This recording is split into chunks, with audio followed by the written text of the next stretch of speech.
Kieran, scéal simúl atá an ach ní dúil am híon gur scéal é ina bhfuil mór an ólas ag daoine faoi. Cíad fád ar leat? Scéal simúl bhálach agus me sé genitaid an scéal seo, agus me sé leabh fan scéal seo. In námantaí agus heiceal me gachrád a rís deile foiintí agsúla. In námantaí bhí me smúniú ar chumdaine ag an scéal seo.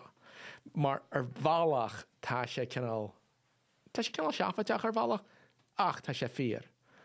A rud fásta na gí go bhfuil an ólas ag daoine sílann siad ar Adolf Hitler. Is anú a hen daoine isteach in gominn sa scéal. Bhhaile daoine is stáil am sa fáil amach fin na rudí móra a bhainean leis an character starhfuil seo, leis an duine uafasach seo agus mar sin de. Duine uafasach a bhí an agus ceapan daoine gur bé éisin duine daoine is mesa duro riú an ar a tail. So, mar sin de stoilm sa gomíon daoine garcar ar na rudí móra sin. Ach, tá rudí bag a simúla faoin teolach agus mar sin de ag rudí teiltá fásta. Because cé an rud, cé na daoine a chruthú Adolf Hitler. Cé na treiche teolaí a bhí an a chruthú Adolf Hitler. So mar sin de tá sé simú, gro Irish Hitler son.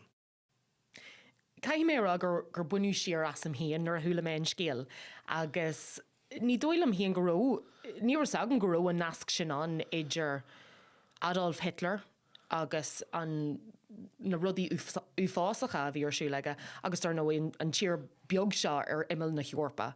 Ach luirlam faoin géal sin idir Adolf Hitler agus éireann, agus go háirí faoin méid tarólas agin faoin bhan seo Bridget seo Jennifer Clownish, Adolf Hitler. Seo, well, hon scéan fada dhéanamh gire just tócha. Bhí lehearthar ag Adolf Hitler de a bhainneam Alois. Má leis scéal mar a bhfuil me ag rá sin díreach mar is ceart. Ar ná Alois a bhí ar ahar Adolf Hitler chomáid. Ballach bháin na ballach eile, agus hanil na min sóirí agin é maidide le seo stáil am sa deirí le Alois a bhallach i dhéanamh fada le balla clia. Agus deirí leis jab a áil in sin Shelburne Hotel an seo má le clia. Nes, bhí sé sinna chur an nniuúil de riine agus é a caint láfa, gur far mór gróh bhí an. Gur far seo a ro anna bhainseige le Seachtain ar fod na Eorpa agus ro sé an taidin a rud ag an má le clia. Go buna sáfach bhí sé gopur hí post ige sa Shelburne agus ní post ro bhaid a bhí an. Nes, hanile so gin gidéireach car bhúil se le Callínóganis de a bhainneam Bridget Dowling. Bhí si 7 Nes, chud acu, bhí si héana gobar sa Shelburne agus beidir sílann chuid daoine gur bhúil siad le chéile sa Shelburne. Creideann daoine eile gur bhúil siad le chéile ag an Dublin Horse Show capal wala clia. Agus 8 a bhí an, bhí deirdaoine gur sé dachúil. Tá sé deachar go leorú sin a chreidhil má bhí mar ní na Adolf Hitler dachúil ar gairbí. Ach het siad in rá creidim. Nes haró teola Bridget sásta na láthasta le seo, leis an chaidrú seo. Bhí sé sin na sinne, bhí sé ddíireach tar is teach amach chun scáil, chalín meas róga bhí an ach bhí sé teomanta. Bhí sé teomanta de sin. So, Hochrí siise sa teirú far seo Alois Hitler a fású agus bhui siad an go learfáil is asna. Mar sin bhí Clan Bridget go thomlan inéan an chadrimh seo leis an achtrannach seo Alois agus bhí arthú bogu go dtí an bhratan go dtí léirfol. Ach dar nóí níorhhar an pósú sin idir Bridget agus Alois a bhád, go dé hála? Is dailam san ar mar an maithe an sannear seo. Agus sinna rud.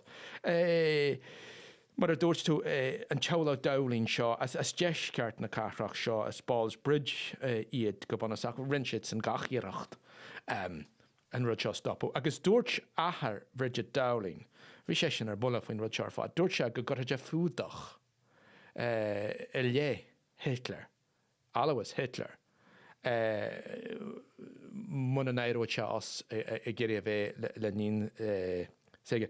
Ach fóisiid agus thuisiid na chonaí leirfáil agus bhí postnórá ag an Hitler eile mar a deartha hála leirfáil ach mar a dúirt me se ní jogalinn a rá gur far mór gróhíon, jogalinn a rá gur lá ibre maián ach an irid ach bhí mac acu dar a bhainnim William Patrick in níéig is a chéantéig nes tugan rent daoine Willier sílam go sé a dhearman go tugad Willier tugan daoine Paddyir agus tá se sin mar a táid nes ggóil mu a caiint bhí dar a bhainnim Paddy Hitler, but nar a chláise smód William Hitler, Paddy Hitler, Willie Hitler sé denna céarna tan.